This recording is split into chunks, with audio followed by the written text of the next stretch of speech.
What is up, everybody? Welcome back to my channel. It is Mamba. I've got another Lost Sector guide out for you today. It is Bunker E15 on Europa. It's in the Eventide Ruins, so make sure you use that spawn point to get to there quicker instead of at Charon's Crossing or Chiron's Crossing.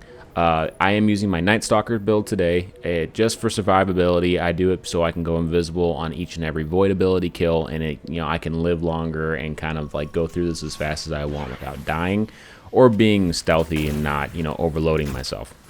Once you load into Bunker E15, you will have an initial run-in with Fallen in the beginning. There is one overload Fallen. He will bust around the whole entire area. I don't know. He just keeps going and going and going. I've had a few times where I've hit him and he doesn't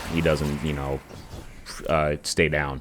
So I suggest sitting in the back, or if you're able to go invisible, kill all the other ads and then go after the champion. If you're able to. If you're not, go after the champion, stun him, take out a few enemies, stun him, take out a few enemies, and stun him. Once you get through this area, you're gonna have a few Vex. The rest of the Lost Sector is all Vex. You're gonna have some Vex in here. Take them out, and a theme throughout this whole entire Lost Sector is these containment squares or containment fields that have all the Braytech security drones. They actually are considered allies, and I believe when you have a firing line on one of your weapons, they will actually count as squad members. So if you're going to run something with a firing line perk on it, definitely know that you can use that in this Lost Sector, and it counts. You won't have to. You can actually get the extra buff for it. Once you take out that initial first group of Vex, you're going to come down here. There's going to be 3 more containment fields. Take those out. You'll get extra Braytech security. You'll see that I get each and every one of them because it helps me take away some of the ads and then focus on the Braytech security drones. I always suggest, if you can go invisible, or if you have Well of Radiance, pop a Well of Radiance right here, and because you will have a lot of enemies pop up after you kill the initial Vex and take out the containment zones. You see after I killed that initial group of Vex, you're going to have about 3 spawns worth of Vex. You're going to have 1 Cyclops, which even if you have void resistance mods on, it can kill you in 1 shot. So be very, very, very careful. You will also have a barrier Hobgoblin that will come up after you, and as well as a Minotaur that charges at you whenever it can.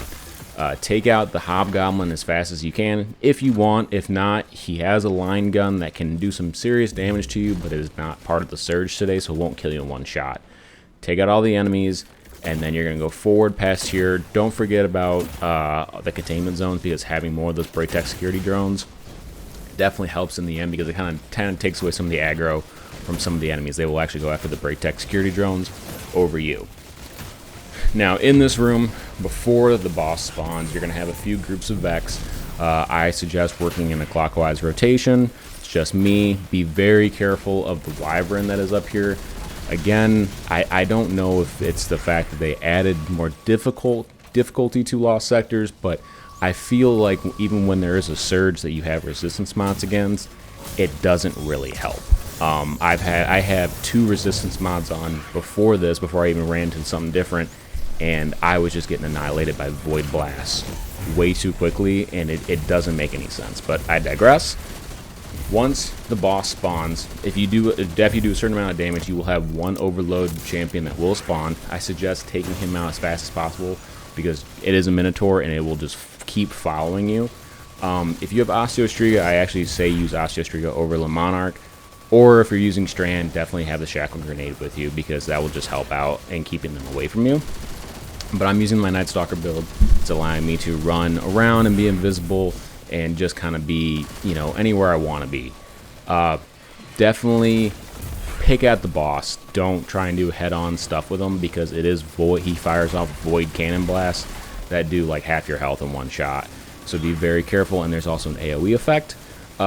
Basically, if you can, dance around the room, take out the enemies, pick up some orbs of power.